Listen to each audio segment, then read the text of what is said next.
Eu estava refletindo sobre algumas coisas do meu processo e algumas aqui eu vou comentar com vocês.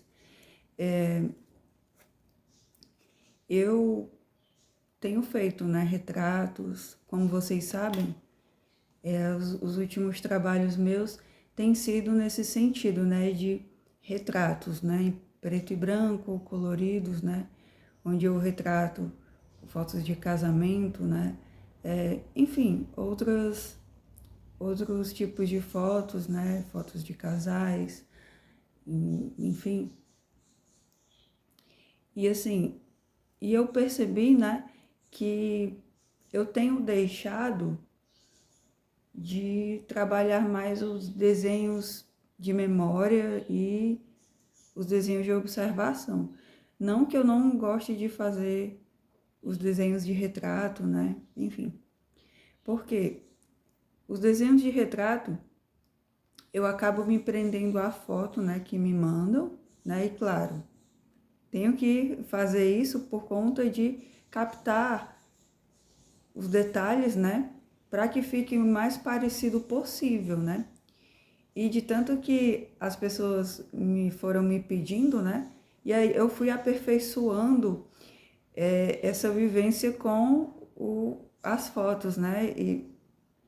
E o executar os desenhos de retrato, né? Então isso me ajudou muito. Porém, eu tenho deixado, né, de me dedicar aos desenhos de memória, né? Porque os desenhos de memória, eles exercitam, né, a nossa criatividade, nosso senso imaginativo, aquilo que as crianças têm de sobra, né? As crianças, elas imaginam e elas vão lá e desenham, só que com o decorrer do tempo elas vão deixando, né, de fazer, algumas deixam, outras seguem, né? Seguem na carreira artística, outras não. Então, esse potencial imaginativo, né? Eu deixei um pouco de lado, tenho que dedicar tempo a isso, né? E aos desenhos de observação, né?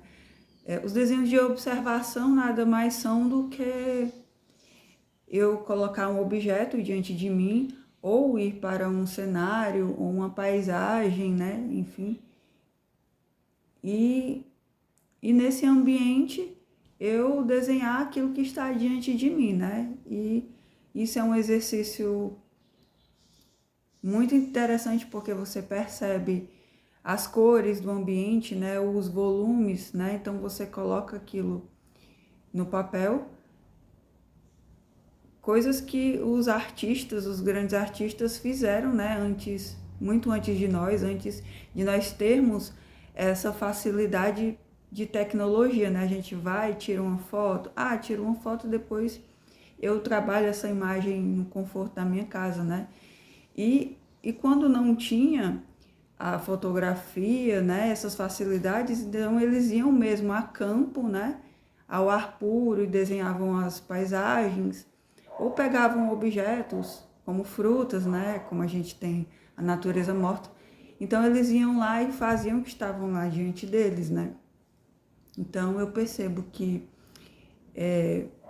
eu passei alguns momentos, né, muitos deles pesquisando imagens, né, na internet para ter alguma referência, o que não é errado, né? Mas eu percebo, né, essa falta em mim, né? Por conta da vida mesmo, das demandas, né? No que vão pedindo pra gente, a gente vai fazendo, né? E tudo. Mas como artista, né, sempre a gente é necessário que nós pensemos o nosso próprio processo, né? Como a gente pode melhorar, como a gente pode ir se aperfeiçoando, né? E estudando, porque o artista, ele está sempre estudando, se aperfeiçoando, né? Então, se ele parar de fazer isso, então as habilidades, elas vão se enferrujando, né? Então, é isso que eu queria compartilhar com vocês. E você é artista, né? O que é que você acha, né? Enfim, fica aí para você refletir também sobre o seu processo, né? Então, é isso.